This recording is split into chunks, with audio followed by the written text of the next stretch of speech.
छोटे से गांव बिशनपुर में एक झोंपड़ी में चंपा अपने पिता रामू और माँ गौरी के साथ रहती थी। रामू गांव में मजदूरी करता था और गौरी दूसरों के घर में काम करके परिवार चलाने में मदद करती थी। उनके पास ज़्यादा पैसे नहीं था, लेकिन उनका मन बहुत बड़ा था। चंपा को बचपन से ही पढ़ाई का बहुत शौक था। जब भी वह गांव के स्कूल के पास से गुजरती, उसे स्कूल में पढ़ते हुए बच्चे देखकर बहुत खुशी होती। लेकिन वह जानती थी कि उसके माता पिता के पास इतने पैसे नहीं थे कि वे उसे स्कूल भेज सकें। एक दिन जब वह अपने पिता के साथ खेतों में काम करने गई, तो उसने धीरे से कहा, बाबा, मैं भी स्कूल जाना चाहती हूँ, क्या मैं पढ़ सकती हूँ? रामू बेटी की मासूमियत और उसकी आंखों में बसे सपनों को देखकर भावुक हो गए। उन्होंने चंपा के सिर पर हाथ रखा और बोले, बेटी, मैं तुम्हें ज़रूर पढ़ाऊँगा, चाहे इसके लिए मुझे कितनी भी मेहनत क्यों ना करनी पड़े। रामू ने दिन रात मेहनत करनी शुरू कर दी। वह सुबह खेतों में काम करता, दोपहर में ईंट भट्टे पर और शाम को गांव के छोटे मोटे काम करता। गौरी भी ज़्यादा घरों में काम करने लगी। चंपा को घर में रहकर माँ की मदद करनी पड़ती, लेकिन जब भी उसे समय मिलता, वह गांव के स्कूल की दीवार के पास बैठकर बच्चों की किताबों की ओर देखती। कुछ ही महीनों में रामू ने थोड़े पैसे इकट्ठे कर लिए और चंपा का सरकारी स्कूल में दाखिला हो गया। पहली बार जब उसने स्कूल की चौखट पार की, उसकी आंखों में आंसू थे, खुशी के आंसू। वह जानती थी कि यह सिर्फ उसकी मेहनत नहीं, बल्कि उसके माता पिता के बलिदान का नतीजा था। लेकिन मुश्किलें यही ख़त्म नहीं हुई। चंपा के पास स्कूल यूनिफॉर्म नहीं थी, उसके पास किताबें खरीदने के पैसे नहीं थे। वह नंगे पैर स्कूल जाती थी। बच्चे उसे देखकर हंसते, उसका मजाक उड़ाते, लेकिन वह कभी हार नहीं मानती। एक दिन जब चंपा उदास होकर घर लौटी, तो उसके माता पिता से कहा, बाबा, मेरे पास किताबें नहीं हैं, बच्चे मेरा मजाक उड़ाते हैं।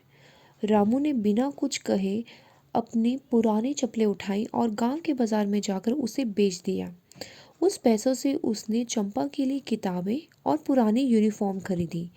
जब चंपा ने वह किताबें देखी, उसकी आंखों में आंसू बह निकले। उसने अपने पिता के पैरों को छूते हुए कहा, बाबा, मैं आपको कभी निराश नहीं करूंगी, मैं बहुत मेहनत करूंगी।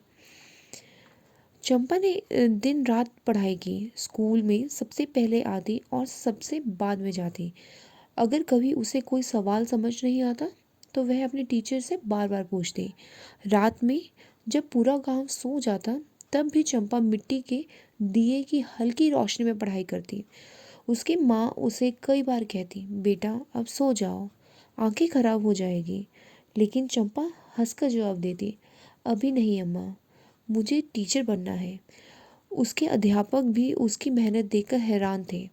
एक दिन प्रिंसिपल ने उसे बुलाया और कहा, बेटी, तुम बहुत होनहार हो, हम तुम्हारे आगे की पढ़ाई के लिए मदद करेंगे। चंपा की मेहनत रंग लाने लगी थी, लेकिन मुश्किलें अभी भी बाकी थी। चंपा गांव की पहली लड़की थी जो 10वीं कक्षा की परीक्षा देना चाहती थी, लेकिन परीक्षा फॉर्म भरने के लिए 500 रुपये की ज़रूरत थी। रामू और गौरी ने भी जो भी बचत की थी, वह खाने और घर के खर्चों में ख़त्म हो चुकी थी। रामू को चिंता थी कि कहीं चंपा की पढ़ाई बीच में ना ही छूट जाए। उन्होंने गांव के साहूकार से पैसे उधार लेने के लिए कोशिश की, लेकिन साहूकार ने मुंह फेर दिया। गरीबों की बेटियां टीचर नहीं बनती रामू, यह सब सपना देखना छोड़ दो। रामू बिना कुछ कहे वहां से चले गए, लेकिन उन्होंने हार नहीं मानी। उन्होंने गांव में मजदूरी के लिए और ज़्यादा काम पकड़ लिए। दिन रात मेहनत करके उन्होंने पैसे इकट्ठे किए और आखिरकार चंपा को परीक्षा फॉर्म भर दिया। जब चंपा को यह पता चला, तो वह दौड़कर अपने पिता से लिपट गई। बाबा, आपके फिर से मेरा सपना बचा लिया। रामू ने हंसते हुए कहा, बेटी, जब तक मैं जिंदा हूँ, तेरे सपने को टूटने नहीं दूंगा। चंपा ने अपनी परीक्षा दी और पूरे जिले में अव्वल आई। पूरे गांव में उसकी चर्चा होने लगी। सरकारी स्कूल की यह गरीब लड़की पूरे गांव का नाम रोशन कर चुकी थी।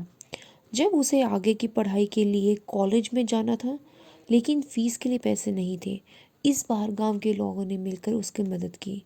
प्रधान जी ने सरकार से चंपा के लिए छात्रवृत्ति की व्यवस्था करवाई। रामू और गौरी की आंखों में खुशी के आंसू थे।